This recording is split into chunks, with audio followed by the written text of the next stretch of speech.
guys, and welcome. Even before the dust settles after Frederick Matiangi arrived in the country, and he's expected to declare his presidential ambition or his presidential candidature in 2027 general election, X has gone ablaze. X is on fire, or Twitter. I normally call it Twitter. I'm not used to that X thing. But Twitter is on fire because of his candidature, and people are saying that we cannot afford to do the same mistake again. So this is the focus of this particular video this afternoon. I want us guys as youths to discuss and not make the same mistake twice, because it seems already there is a split among the youth, and this is the focus of my video this particular afternoon. If it is your first time on my channel, guys, could you kindly just spare a moment of your time and hit that subscription button and put on a notification bell as well, so that when I do subsequent videos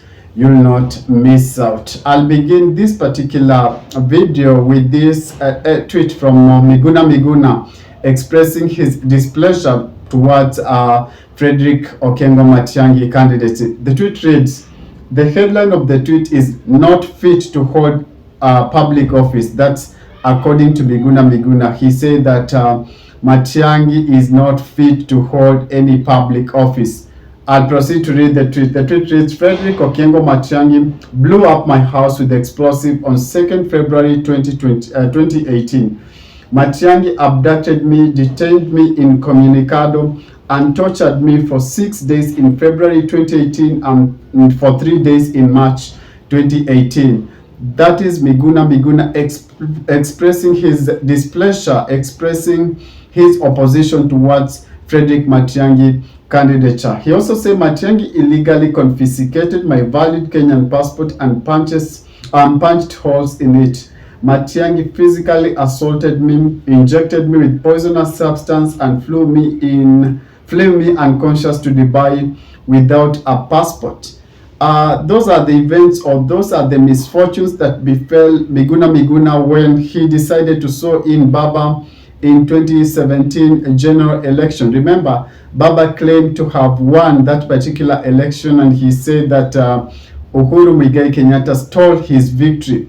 Miguna proceeds on to say that Matiangi disobeyed 35 valid court orders which directed him to release me, refrain from removing me from Kenya, and issue me with a new passport and facilitate my unconditional return to Kenya. Yes, it's true, the court had ruled about Miguna. Court had ruled about Miguna being ejected out of the country, and they say that he is a Kenyan. He holds a valid Kenyan ID, and he is not supposed to be treated, or he wasn't supposed to be mistreated the way he was being mistreated. Remember that person during that time, the person who was the Interior Cabinet Secretary, so to speak, was Frederick Okengo Matiangi. And Matiangi blocked me from returning to Kenya and forced exile for 5 years. Yes, that's according to Miguna. Matiangi ordered the police to murder 4 young people who were protesting his barbaric assault on my rights and person. Miguna continues to express his displeasure, because I told you we want to focus on this particular debate that has been brought about by the arrival of Frederick Matiangi into Kenya. Matiangi ordered the police to murder 4 young people. I've read that. Matiangi was convicted for contempt of court and fined. He has not purged his contempt.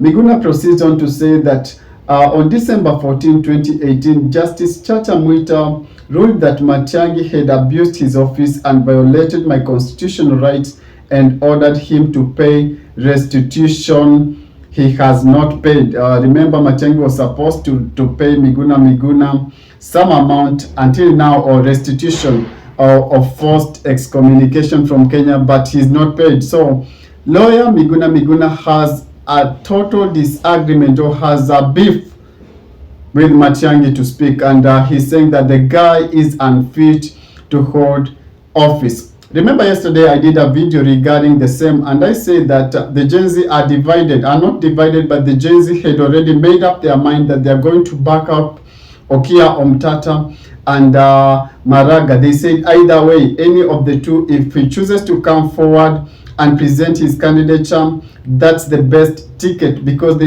according to the Gen Z, or according to the youth, not only the Gen Z but even the millennials, they say that this is the best ticket, this is a clean ticket.